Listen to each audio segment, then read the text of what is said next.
শীতকালে আমার সবচেয়ে পছন্দের ব্রেকফাস্টগুলোর মধ্যে একটি হচ্ছে সবজি খিচুড়ি। শীতের এই নানান রকম সবজি দিয়ে বানানো সবজি খিচুড়ি আমার খুবই পছন্দ। আজকে আমি বানাবো আমার আম্মুর রেসিপিতে। আমার আম্মু সবজি খিচুড়ি অনেক মজা করে বানায়। তো প্রথমে আমি চাল ডাল ধুয়ে নিয়েছিলাম, এর মধ্যে কেটে ধুয়ে রাখা সব সবজিগুলো দিয়ে দিলাম।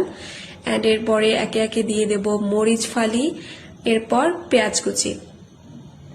এবার অ্যাড করতে হবে কিছু আস্ত মশলা, যেমন তেজপাতা, এলাচ, দারচিনি, লবঙ্গ। এরপরে দিয়ে দিলাম রসুন বাটা, আদা বাটা অ্যান্ড কিছু গুঁড়া মশলা যেমন লবণ, হলুদ অ্যান্ড ধনিয়া জিরার গুঁড়া। আমার কাছে আস্ত গোলমরিচটা ছিল না, এই জন্য আমি একটু গোলমরিচের গুঁড়াও দিয়ে দিলাম। এরপরে দিয়ে দেব পরিমাণ মতো সয়াবিন তেল। এরপর খিচুড়িটাকে সুন্দর মতো হাতে মেখে নেব। আমার আম্মু সবসময় খিচুড়ি হাতে মেখে রান্না করে, সেটা সবজি খিচুড়ি হোক বা ভুনা খিচুড়ি।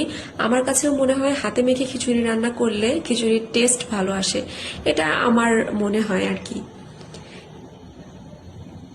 মাখানো শেষ করা হয়ে গেলে এর মধ্যে আমি দিয়ে দেব পানি। অবশ্যই পরিমাণের চেয়ে একটু বেশি পানি দিতে হবে, যেহেতু এই খিচুড়িটা নরম হবে, ঝরঝরে হবে না।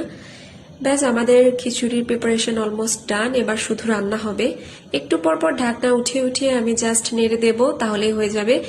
আর মাঝখানে আমি আবার পেঁয়াজ কুলেও অ্যাড করে দিয়েছিলাম। খিচুড়ি কিন্তু অলমোস্ট ডান।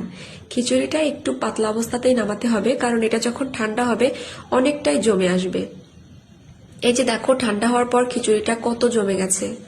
আজকে এই মজার খিচুড়ির সাথে আমি সার্ভ করেছিলাম আমার ফেভারিট কুমড়া ফুলের বড়া, আর সাথে ছিল একটা ডিম ভাজি অ্যান্ড অবশ্যই ঘি তো মিস করাই যাবে না। আর এই হলো আমার আজকের ব্রেকফাস্ট।